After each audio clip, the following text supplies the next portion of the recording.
Bonsoir, je vous fais signe parce que mon roman est maintenant disponible. Vous êtes nombreux à vous demander ce que Didier Leclerc a encore concocté. Eh bien, je vais vous en dire quelques mots et je vais en lire quelques lignes. En fait, il s'agit d'une histoire qui se déroule durant la Seconde Guerre mondiale, donc Paris est sous l'occupation allemande. Et j'ai inventé trois personnages qui sont tous les trois d'origine africaine.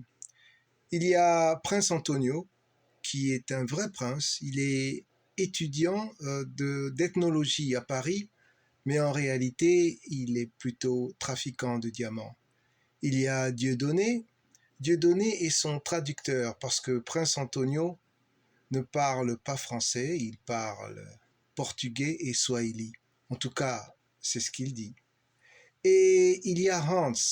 Hans, c'est le jeune homme qui est de père tirailleur sénégalais et de mère allemande et qui sert de chauffeur et de garde du corps du prince. Enfin, il y a leur ennemi juré, c'est un SS du nom de Major Beaumaster, et lui alors, il est dur, calculateur et froid.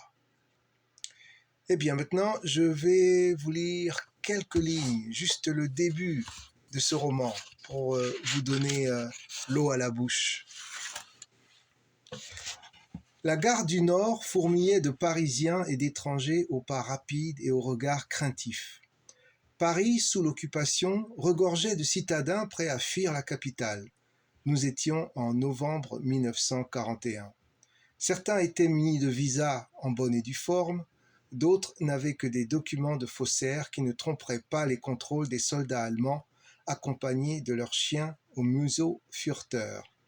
Toutes les âmes présentes sur les vastes quais étaient habitées d'une trépidation mal cachée. Jean de Dieu, traducteur d'un prince angolais, accompagnait son patron au wagon des premières classes d'un train à destination de Lisbonne. Il s'agissait de son Altesse Antonio José Henrique dos Santos Mboafou du royaume Congo. C'était l'un des fils du monarque congolais installé sur le trône depuis 1923. Le royaume Congo se trouvait sur le territoire de l'Angola. Il avait rétréci comme peau de chagrin à cause de la traite négrière et de la colonisation portugaise. En cette année-là, le royaume était dirigé par un certain Pedro VII. En vérité, il ne dirigeait pas grand-chose. L'État portugais lui octroyait une pension et il se chargeait de résoudre des conflits locaux entre ses sujets, notamment à propos du bétail. Le Portugal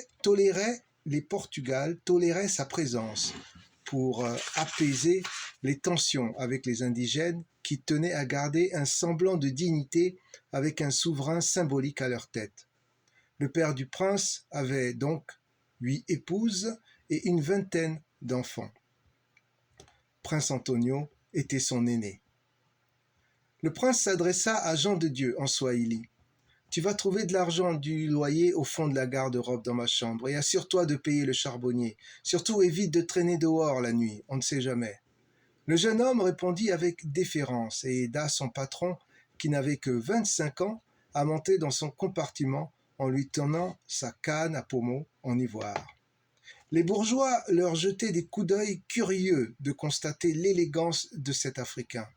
Il portait un pantalon en flanelle au large revers et des Richelieu en cuir cirés à la perfection. Son blazer bleu à rayures aux boutons dorés était confectionné sur mesure. Quant à son manteau en tweed vert forêt, il avait des rebords larges sur lesquels on voyait les armoiries du royaume Congo et le drapeau bicolore portugais avec sa sphère. De sa poche, du haut, sortaient des gants noirs, également en cuir. Il était difficile de trouver du cuir à Paris sous l'occupation, mais cela ne semblait pas être un problème pour le prince. Avant de disparaître, il fit mine d'enlever son chapeau Hamburg en laissant passer devant lui une dame mûre qui cherchait son siège. Jean de Dieu descendit rapidement sur le quai et salua une dernière fois le prince de la main. Bonne lecture.